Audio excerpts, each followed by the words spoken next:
Moonilal delivers where Young could not, an editorial by in the news. After a decade of drift under the PNM, TNT's energy sector is finally moving again. There is a particular kind of audacity that only the truly unbothered can muster, the audacity of a man who presided over the single most catastrophic decade in Trinidad and Tobago's energy history, now standing in the parliament to lecture his successor on what should have been done.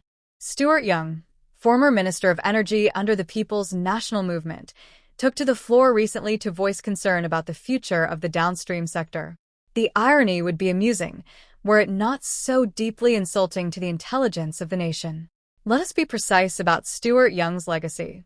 It was under his watch, and the watch of the PNM government he served, that Petrotrin, a national institution representing decades of TNT's sovereign energy identity, was shuttered. No restructuring. No reinvention. Closure. Over 3,000 workers were cut loose. Communities that had grown around that refinery were left to fend for themselves, and the downstream manufacturing base that fed off Petrotrin's crude was quietly strangled. It is a wound that the energy sector has not fully healed from, and Young himself helped to inflict it. Then came the Houston gas deal, a negotiation that Young has at various points attempted to claim credit for. Yet it was precisely that arrangement that led the National Gas Company to record the first loss in its history.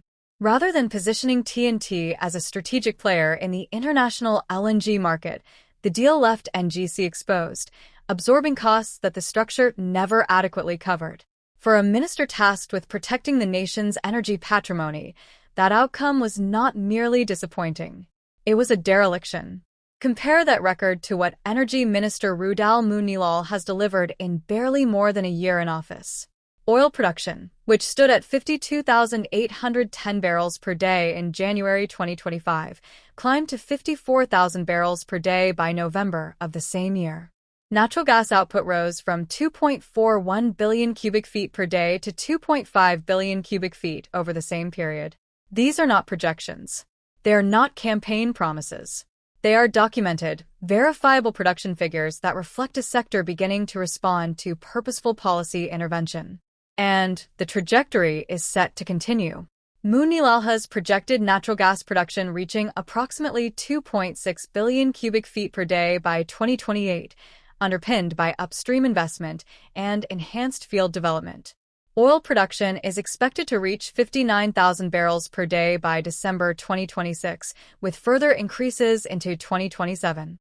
Targeted fiscal incentives are being deployed to unlock marginal marine gas fields that commercial constraints had previously left stranded.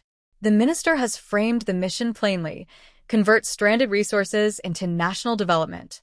Young raised concerns in his parliamentary contribution about companies at Point Leases, wondering whether to relocate their operations following the closure of Nutrien's ammonia and urea facilities. It is a legitimate concern. But one must ask who created the conditions that led to that uncertainty? The collapse of the downstream sector did not happen overnight, and it did not happen under the UNC government. It happened incrementally across 10 years of PNM stewardship, as investment signals dimmed, infrastructure aged without renewal, and Petrotrin's closure removed the anchor that had once made Point Leases viable. Young also warned that TNT risks being left out of negotiations with the multinationals, forced to accept whatever Shell and BP decide to offer. This is a curious warning from a man whose administration's defining energy deal resulted in NGC posting a historic loss. Minister Moonilal's approach, by contrast, is built around ensuring that investment frameworks remain attractive to international energy companies while simultaneously protecting national interests through structured fiscal incentives, a balance that speaks to competence, not capitulation. The script is indeed changing, as Moonilal himself put it. It is changing from a decade of closures, bad deals, and downstream collapse into one of measured recovery, rising output, and renewed investor confidence. Stuart Young had 10 years to write that script. He produced a tragedy instead. He would do well to sit quietly and allow the current minister to finish what the PNM could not start.